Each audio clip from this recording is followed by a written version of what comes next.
마태복음 19장 27절로 29절까지 말씀 한 절씩 교독하겠습니다. 이에 베드로가 대답하여 이르되 보소서 우리가 모든 것을 버리고 주를 따라싸운데 그런즉 우리가 무엇을 얻으리이까? 예수께서 이르시되 내가 진실로 너희에게 이르노니 세상이 새롭게 되어 인자가 자기 영광 보좌에 앉을 때에 나를 따르는 너희도 12보좌에 앉아 이스라엘 12지파를 심판하리라.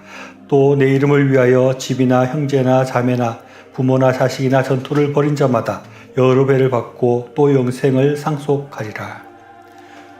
계속해서 하나님께서 우리가 어떤 삶을 살기를 원하시는가에 대해서 묵상하고 있는데, 오늘은 하나님께서는 우리가 더 하나님 앞에 집중된 그런 삶, 그런 신앙을 원하신다는 그런 주제로 은혜를 나누고자 합니다.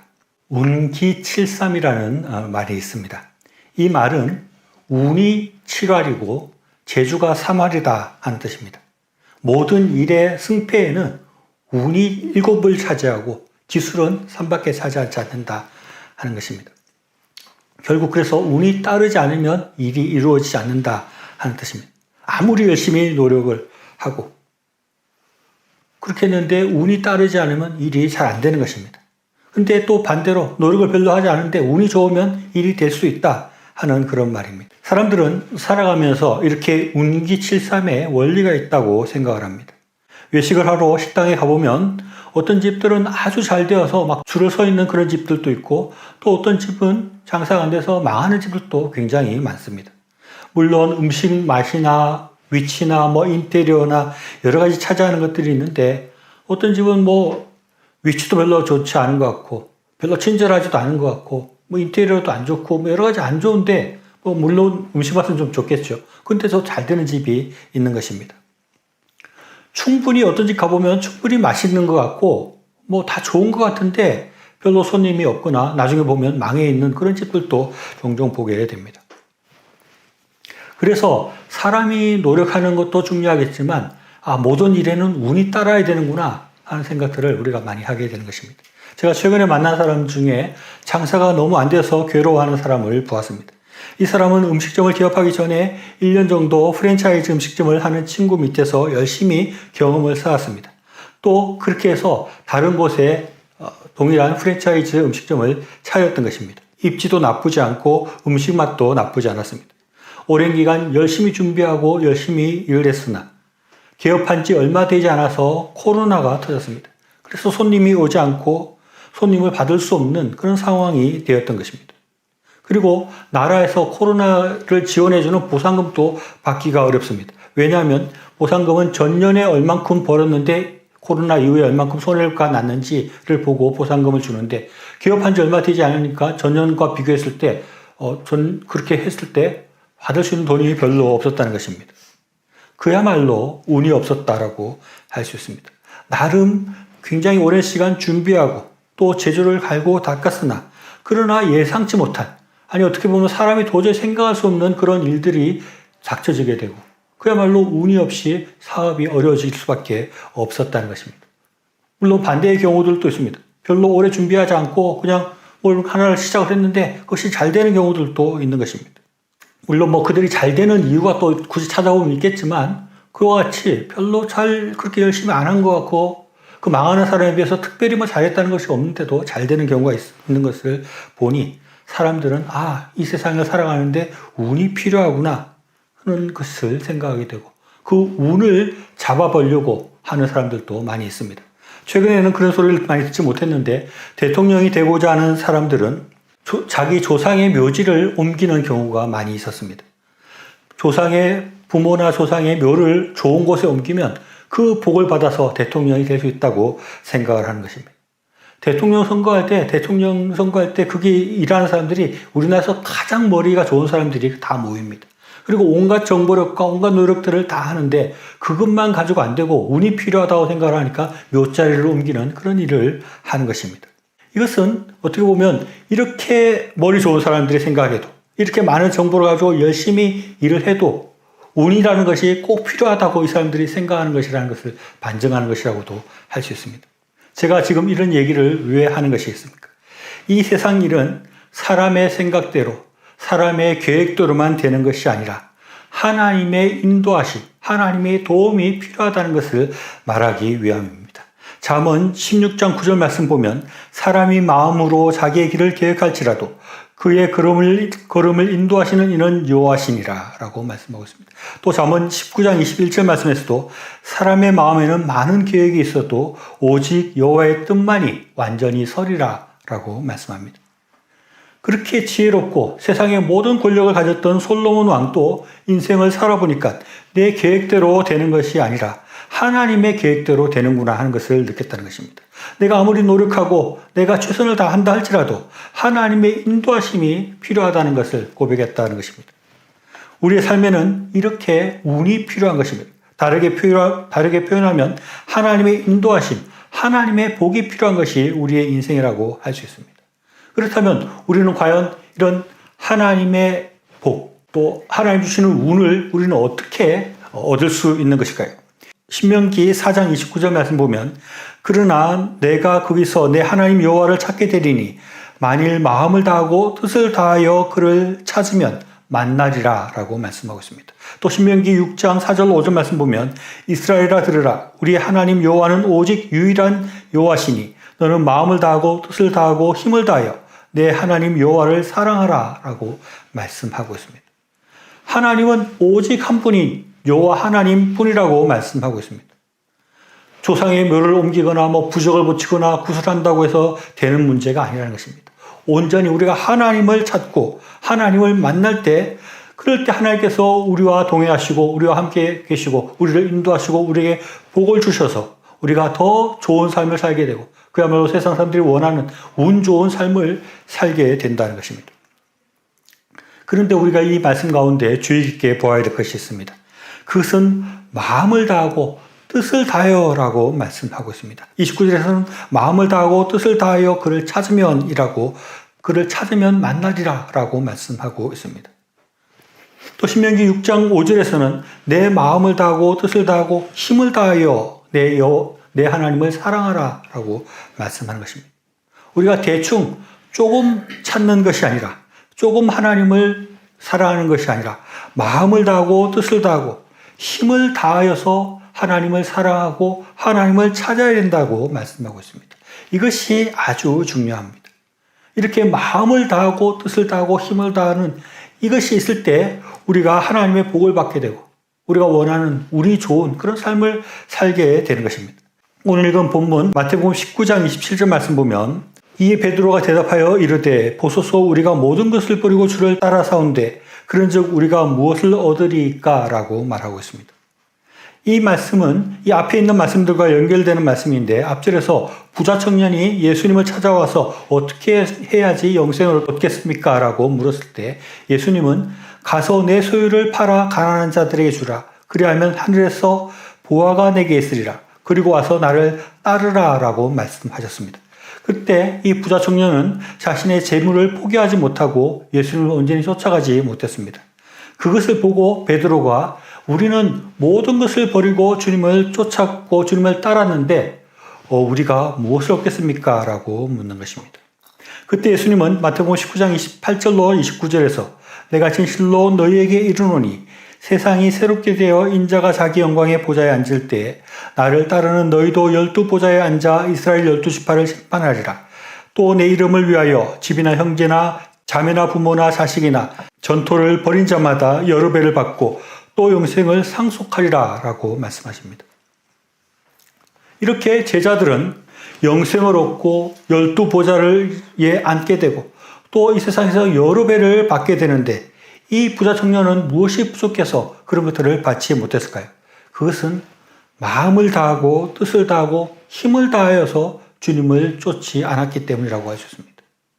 마음을 다하고 뜻을 다하고 힘을 다하여 신앙생활을 하지 못했다는 것입니다. 이 부자 청년은 예수님을 조금 믿는 마음이 있었고 하나님을 조금 따르고 싶은 마음이 있었지만 마음을 다하고 뜻을 다하지는 못했다는 것입니다. 성경에는 마음을 다하여 뜻을 다하여 힘을 다하여 성품을 다하여 목숨을 다하여 하나님을 찾고 하나님을 사랑하는 표현들이 많이 나옵니다. 대충 하나님을 섬기고 대충 사랑하고 하는 것이 아니라 우리의 마음을 다해서, 진심을 다해서, 우리의 최선을 다해서 하나님을 찾고 하나님을 사랑하고 하나님을 섬겨야 된다고 말씀하는 것입니다. 그렇게 할 때 우리가 하나님을 만나게 되고 하나님의 사랑을 받게 되고 복을 받게 되고 하나님의 인도하심을 받게 되고 그 하나님의 은혜로 천국에서도 큰 복을 받지만 이 생에서도 여러 배를 받게 된다고 말씀하고 있습니다. 저를 비롯한 신앙생활하는 많은 사람들을 보면 하나님을 그렇게 마음을 다해서 섬기는 사람들보다는 최소한으로 하나님을 믿고 최소한으로 예수님을 따르려고 하는 사람들이 많이 있습니다. 내 생활하는데 신앙생활하는 것이 너무 이렇게 부담이 되지 않기를 원합니다. 최소한으로 그냥 하나님을 섬기고 최소한으로 신앙생활을 하는 것을 원하는 것입니다. 그러나 하나님께서는 그런 것을 원하지 않습니다. 하나님께서는 그런 신앙을 인정하지 않습니다. 하나님께서 우리에게 원하시는 것은 나의 것들을 버리고 주님을 온전히 쫓는 것을 원하는 것입니다. 하나님은 우리의 마음의 일부가 아니라 우리의 마음의 전부를 원하고 계십니다. 하나님께서는 우리가 조금만 주님을 쫓는 것이 아니라 전적으로 주님을 쫓아가고 주님을 섬기고 하나님을 섬기기를 원하는 것입니다. C.S. 루이스라는 사람이 말하기를 하나님은 우리의 특정 일부를 원하는 것이 아니라 우리 자체를 원한다. 즉 우리의 전부를 원한다라고 말을 했습니다. 하나님께서는 우리의 모든 것들을 원하시는 것입니다. 우리가 모든 삶을 다해서 우리의 모든 힘을 다해서 우리의 모든 것들을 다 들여서 하나님을 사랑하고 하나님을 섬기기를 원한다는 것입니다. 하나님은 우리의 조금 시간 내어서 하나님과 만나는 것을 원하는 것이 아니라 우리의 삶 전체를 통해서 하나님과 만나고 하나님과 함께 하기를 원하는 것입니다. 잠깐 교회 갔을 때만 하나님을 만나고 평소에는 하나님 없이 살아가는 그런 신앙이 아니라 늘 모든 시간들 가운데 하나님과 동행하는 삶을 원하는 것입니다. 에녹은 하나님과 동행하다가 하나님의 사랑을 받아서 그는 죽지 않고 하늘로 올리움을 받게 되었던 것입니다. 하나님은 우리의 모든 시간들을 원하고 우리의 모든 삶을 원하고 계시는 것입니다. 시편 1편 1절로 3절 말씀 보면 복 있는 사람은 악인의 길을 따르지 아니하며 죄인의 길에 서지 아니하며 오만한 자들의 자리에 앉지 아니하고 오직 여호와의 율법을 즐거워하여 그 율법을 주야로 묵상하는도다. 그는 시냇가에 심은 나무가 철을 따라 열매를 맺으며 그 잎사귀가 마르지 아니함 같으니 그가 하는 모든 일이 다 형통하리로다 라고 말씀하고 있습니다. 하나님께서는 우리가 하나님 말씀을 읽기를 원하십니다. 그런데 시간 날 때 뭐 조금 읽고 일주일에 한 번만 읽고 이런 것을 원하는 것이 아니라 주야로 밤낮으로 묵상하기를 원하시는 것입니다. 그렇게 할 때 우리의 삶에 열매가 있고 모든 일이 형통한다고 말씀하고 있습니다. 성경 말씀을 더 우리는 많이 읽어야 하는 것입니다. 주야로 하나님께서 읽기를 원하시고 그런 자들에게 복을 준다고 하고 있기 때문에 우리가 더 많은 시간들을 들여서 성경을 읽을 필요가 있는 것입니다. 또 기도하는 것도 조금만 기도하고 마는 그런 것이 아니라 성경에서 말하는 것은 쉬지 말고 기도하라 라고 말을 하고 있습니다. 하나님께서는 우리의 모든 시간들 가운데 우리가 기도하기를 원하는 것입니다. 우리의 마음 가운데 늘 기도하려고 노력을 해야 되는 것입니다. 시간 날 때도 하고 시간 좀 없을 때도 쪽에서 기도를 하고 틈만 나면 하나님과 교통하기를 위해서 노력하기를 원하는 것입니다. 그렇게 하나님께서는 우리의 모든 것들을 원하고 계시고 마음을 다하기를 원하고 우리의 힘을 다하고 우리의 성품을 다해서 하나님을 만나고 하나님을 사랑하고 하나님과 동행하기를 원하고 계신다는 것입니다. 이 세상은 정말 운기칠삼의 원리가 있다고 할 수 있습니다. 정말 운이라는 것이 있고 자신의 노력이나 재능보다는 뭔가 운이 따라야 된다는 것이 이 세상의 원리라고 할 수 있습니다. 왜냐하면 이 말이 고대로부터 전해오고 아직도 사람들이 쓰고 있다는 것은 사람들이 그렇게 느낀다는 것이고 실제로 그렇게 일들이 이루어진다는 것을 우리가 생각할 수 있는 것입니다. 하나님의 복을 받고 하나님의 인도하심을 받는 사람은 자신의 힘과 노력 이상의 놀라운 열매를 맺을 수 있는 것입니다. 하나님께서 반대로 그 길을 막으시면 아무리 노력하고 아무리 재능이 있어도 일이 잘 안 될 수 있다는 것입니다. 우리가 정말 잘 되고 운이 좋은 그런 삶을 살기를 원한다면 운이 없어서 실패하는 것이 아니라 운이 좋아서 성공하는 삶을 살고 하는 일마다 잘 되기를 원한다면 우리는 하나님께 더 가까이 나아가며 우리의 모든 것들을 들여서 하나님을 찾고 하나님을 따르고 하나님을 섬기고 또 하나님 앞에 집중하는 그런 삶을 살아야 합니다. 많은 기독교인들이 건성으로 신앙생활을 하는 사람들이 많이 있습니다. 겉으로만 하나님을 믿고 최소한으로만 신앙생활을 하기를 원합니다. 어쩌면 최소한 벌을 안 받을 정도만 신앙생활을 하겠다고 생각하는 사람들이 많이 있습니다. 이런 생각들은 결코 옳은 생각이 아니고 좋은 생각이 아닙니다. 그렇게 하면 하나님의 복을 받을 수 없고 하나님의 좋은 인도하심을 얻을 수 없고 하나님께서 주시는 좋은 운을 받을 수 없고 참으로 복된 삶을 살 수 없기 때문입니다. 우리가 신앙생활을 하고 하나님을 섬기면 이 세상에서 반드시 기계적으로 물질적으로 잘 된다는 뜻은 결코 아닙니다. 그렇지 않을 수도 분명히 있습니다. 또 이 세상에서 더 운 좋게 살기 위해서 신앙생활을 한다는 것은 말이 안 되는 것입니다. 그리고 하나님을 더 열심히 믿고 더 온전히 하나님을 따른다고 해서 이 세상에서 정말 진짜 운이 좋아져서 내가 생각하는 것들이 다 이루어지고 장사를 하면 다 잘 되고 그렇게 안 될 수도 있습니다. 그러나 우리가 예수를 믿고 전심으로 주님을 쫓고 온 마음으로 하나님을 섬길 때 제자들에게 약속하신 것처럼 우리는 영생을 얻게 됩니다. 또 주님이 다시 오실 때 우리가 높은 자리에 앉게 될 것이고 하나님의 큰 상급을 받게 될 것이고 영생을 얻게 될 것입니다. 그리고 주님께서 약속하신 대로 이 세상에서도 하나님의 방법으로 우리가 여러 배를 받는 그런 삶을 살게 될 것입니다. 이것을 주님께서 약속하고 계시는 것입니다. 그렇기 때문에 우리는 하나님과 더 가까워지려고 노력해야 됩니다. 우리의 모든 마음을 다 드리려고 노력해야 됩니다. 하나님께 더 집중하는 삶을 살아야 합니다. 단순히 주일날 교회 가고 아주 최소한으로 신앙생활하는 것이 아니라 전적으로 마음을 들여서 하나님을 섬겨야 하는 것입니다. 하나님은 우리의 전부를 원하고 계십니다. 주야로 말씀을 묵상하기를 원하고 계시고 쉬지 않고 기도하기를 원하고 계시고 범사의 모든 일들 가운데 하나님께서 나에게 주신 그 은혜를 생각하며 감사하기를 원하는 것입니다. 우리가 하나님 속에 늘 깊이 같이 하나님과 동행함으로 우리 속에 기쁨이 넘치는 그런 온전한 신앙, 온전한 그런 삶을 주님께서 원하고 계시는 것입니다. 그렇게 우리가 마음을 다하고 뜻을 다하고 성품을 다해서 하나님께 집중된 그런 삶을 살아가게 될 때 우리의 삶 가운데는 은혜로운 하나님의 운이 함께하게 될 것입니다. 그래서 복된 삶을 살아가게 되고 기쁨이 넘치고 열매가 가득한 삶을 살아가게 될 것입니다. 마음을 다하고 뜻을 다하고 성품을 다하고 힘을 다해서 하나님을 섬기고 하나님 앞에 더 집중하는 삶을 살아서 늘 하나님이 우리와 동행하며 그 하나님이 주시는 큰 복과 큰 운과 큰 기쁨이 넘치는 저와 여러분의 삶이 될 수 있기를 바랍니다.